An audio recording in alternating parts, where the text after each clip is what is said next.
भक्तों हरे कृष्णा। भक्तों आज हम सब श्रीमद् भगवद गीता यथारूप पढ़ेंगे। भक्तों अध्याय 13 प्रकृति पुरुष और चेतना, श्लोक नंबर 22 पढ़ेंगे। भक्तों उससे पहले हम सब भगवान की मंगलाचरण स्तुति करेंगे।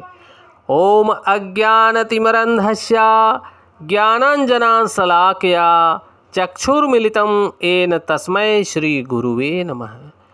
श्रीचैतन्यमनोभीष्टं स्थापितं येन भूतले स्वयं रूपा कदा मह्यं ददाति स्वपदान्तिकं। वन्देऽहं श्रीगुरुः श्रीयुतपदकमलं श्रीगुरून् वैष्णवश्च श्रीरूपं साग्रजातं सहगण रघुनाथवन्दितं तं सजीवं साद्वैतं सावधूतं परिजनसहितं कृष्णचैतन्यदेवं श्रीराधाकृष्णपादान् सहगण ललिता श्रीविशाखान्वितांश्च च। हे कृष्ण करुणा सिंधु दीनबंधु जगतपते गोपेश गोपिका कांत राधा कांत नमस्तुते। तप्त कांचन गौरांगी राधा वृंदावनेश्वरी वृषभानुसुते देवी प्रणममि हरिप्रिये। वाञ्छाकल्पतरुभ्यश्च कृपा सिन्धुभ्येव एव च पतितानां पावनेभ्यो वैष्णवेभ्यो नमो नमः। जय श्री कृष्ण चैतन्य प्रभु नित्यानंद श्री अद्वैत गदाधर श्री वशादि गौर भक्त वृंद। नमः ओम विष्णुपादाय कृष्ण पृष्ठाय भूतले श्रीमते भक्ति वेदांत स्वामिने इति नामिने। नमस्ते सारस्वती देवी गौरवाणी प्रचारिणे निर्विशेष शून्यवादी पाश्चात देश तारिणे। नमो महावंदाय कृष्ण प्रेम प्रदायते कृष्ण कृष्णाय चैतन्य नामने गौरता विषे नमः। नमो ब्रह्मांडाय दावाय गौ ब्राह्मणाय हिताय च जगतधिताय कृष्णाय गोविंदाय नमो नमः। हरे कृष्णा कृष्ण कृष्णा हरे हरे हरे रामा राम राम हरे हरे। हरे कृष्णा कृष्ण कृष्ण हरे हरे हरे रामा राम राम हरे हरे। भक्तों हरे कृष्णा। श्री भगवान उवाच। भक्तों भगवान इस श्लोक में बोल रहे हैं, पुरुषः प्रकृति अस्थ ही भुक्ते प्रकृति जान गुणान कारणम गुणसंगः अस्य सत असत योनि जन्माशु। भक्तों यहाँ पर श्री भगवान बोल रहे हैं, भक्तों इस प्रकार जीव के 3 गुणों का भोग करता हुआ प्रकृति में ही जीवन बिताता है। भक्तों जीव सतोगुण रजोगुण और तमोगुण में रहकर इन तीनों गुणों का भोग करता हुआ प्रकृति में ही जीवन बिताता है। यह उस प्रकृति के साथ उसकी संगति के कारण ऐसा होता है।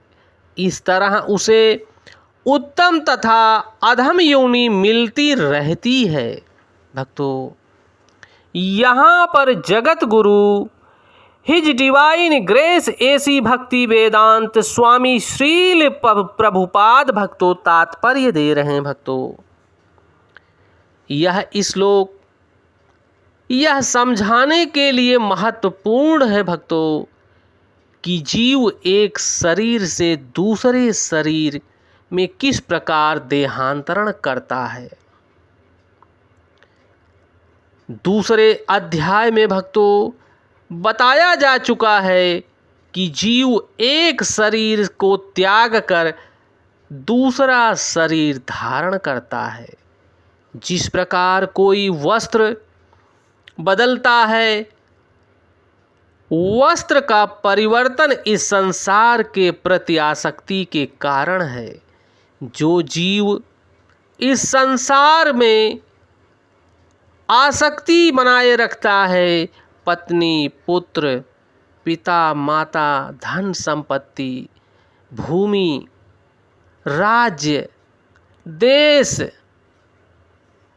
को बहुत प्रेम करता है और उस आसक्ति के कारण उसे पुनरपि जननम पुनरपि मरणम, बार बार इस मृत्यु जगत को धारण करना पड़ता है। भक्तों, वस्त्र का परिवर्तन इस संसार के प्रति आसक्ति के कारण ही होता है।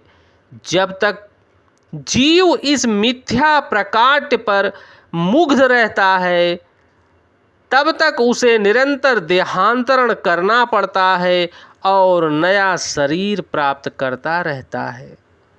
प्रकृति पर प्रभुत्व जताने की इच्छा के फलस्वरूप वह ऐसी प्रतिकूल परिस्थितियों में फंसता रहता है। भौतिक इच्छा के वशीभूत हो उसे कभी देवता के रूप में तो कभी मनुष्य के रूप में, कभी पशु या कभी पक्षी या कभी कीड़े मकोड़े या कभी जल जंतु या कभी संत पुरुष तो कभी खटमल के रूप में जन्म लेना पड़ता है।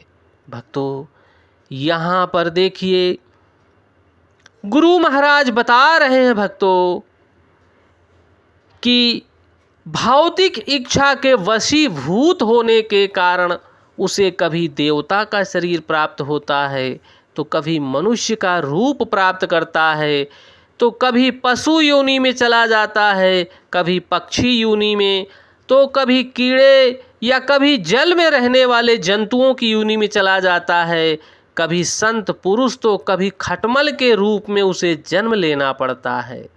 यह क्रम चलता रहता है और प्रत्येक परिस्थिति में जीव अपने को परिस्थितियों का स्वामी मानता है, जबकि वह प्रकृति के वश में होकर प्रत्येक शरीर धारण करता है और प्रकृति के वश में रहकर भी अपना कार्य करता है, परंतु अपने को वह कर्ता मानता है, जिसके कारण वह फंसा रहता है। यहाँ पर बताया गया है भक्तों कि जीव किस प्रकार विभिन्न शरीरों को प्राप्त करता है। यह प्रकृति के विभिन्न गुणों की संगति के कारण होता है। अतएव इन गुणों से ऊपर उठकर दिव्य पद पर स्थित होना होता है प्रत्येक जीव को।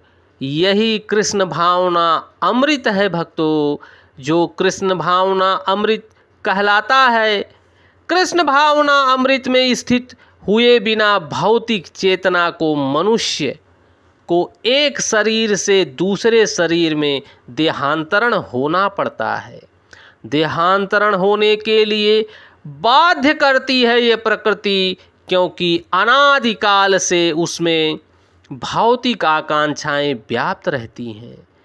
जब तक ये भौतिक आकांक्षाएं समाप्त नहीं होंगी, तब तक वो जीव इसी प्रकार विचरण करता रहेगा। लेकिन उसे इस विचार को बदलना होगा। यह परिवर्तन प्रामाणिक स्रोतों से सुनकर ही लाया जा सकता है भक्तों।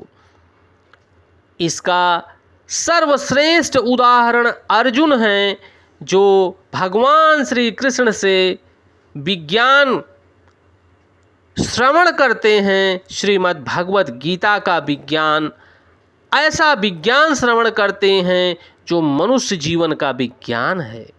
यदि जीव इस श्रवण विधि को अपना ले तो प्रकृति पर प्रभुत्व जताने की चिर अभिलाषी आकांक्षा उसकी समाप्त हो जाएगी और क्रमशः ज्यों-ज्यों वह प्रभुत्व जताने की इच्छा को कम करता जाएगा, त्यों-त्यों उसे आध्यात्मिक सुख मिलता जाएगा। यह एक वैदिक मंत्र में कहा गया है भक्तों, ज्यों-ज्यों जीव भगवान की संगति के विद्वान बनता जाता है, त्यों-त्यों उसी अनुपात में वह आनंदमय जीवन का आस्वादन करता जाएगा। भक्तों, यहाँ पर जगत गुरु स्वामी श्रील प्रभुपाद भक्तों बता रहे हैं कि जीव को भगवान की लीलाओं का श्रवण करना चाहिए, भगवान के हरि नाम संकीर्तन का जप करना चाहिए, भगवान के नित्य शाश्वत संगियों का संबंध स्थापित होता है, उनका संग करना चाहिए। हरे कृष्ण कृष्ण कृष्ण हरे हरे, हरे राम राम राम हरे हरे, हरे कृष्ण कृष्ण कृष्ण हरे हरे, हरे राम राम राम हरे हरे। भक्तों, जय श्री कृष्णा।